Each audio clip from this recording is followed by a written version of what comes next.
Ang atong gihunahuna pirmi, mao ang atong karon og ugma. Bisan unsa atong gihunahuna mahimo natong kinabuhi. Sa dili pa makita ang kausaban sa gawas, nahitabo na kiniuna sa atong hunahuna. Ang kinabuhi nga ana nato karon og sitwasyon, mao ang resulta sa atong mga hunahuna kaniadto, hunahuna nimo, realidad nimo.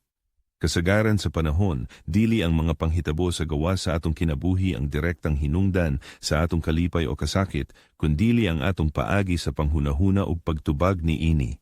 Ang kinabuhi puno sa mga butang nga wala nato gipili, kalit nga problema, kapakyasan, kasakit o dili patas nga kahimtang. Kining mga panghitabo usahay normal ra ug mahitabo lang gyud sila. Apan ang gahom nila magsugod diha sa kahulugan nga atong ihatag pinagi sa atong hunahuna.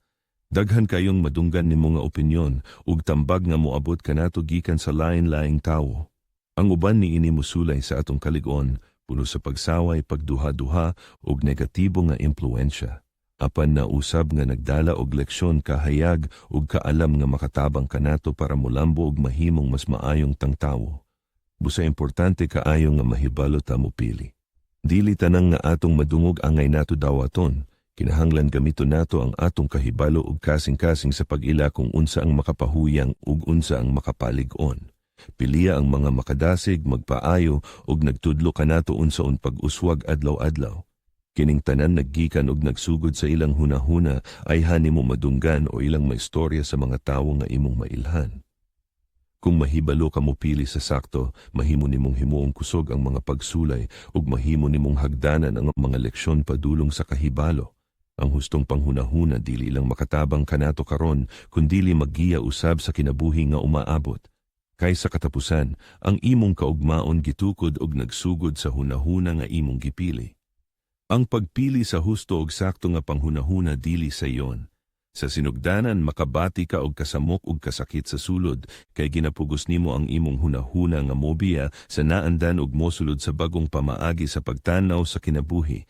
Ang dili komportable dili pasabot nga sayop ka timailhan kini nga hinay-hinay mulambo ka. Kung mupili ka sa sakto nga panghunahuna, ginabuak o ginabiyaam nimo ang daang batasan, ginabiyan ang mga limitasyon nga dugay na nimong gituohan, ang mga rason nga kaniadto nagbabag sa imong kausaban.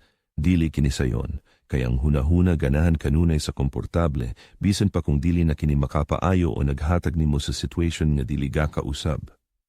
Piliya pagayo ang imong panghunahuna, kay dili tanang solusyon nga moabot sa hunahuna tinuod nga makausab sa imong situation, ang uban temporaryo lang kay naghatag kini o kakomportable sa situation. Ang hunahuna dili makiglalis, mutuman ra kini sa gihatag nga direction nimo. Kay ang hunahuna mao ang labing kusgan ug gamhanan na naa nimo.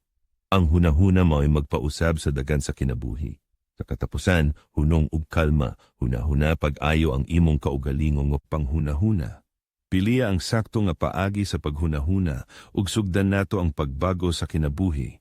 Ayaw kalimti pag-subscribe, pag-like ug pag-share aron makadasig pa ug makatabang sa daghang tawo o magpadayon ta sa pagkat-on ug paglambo. Daghang salamat.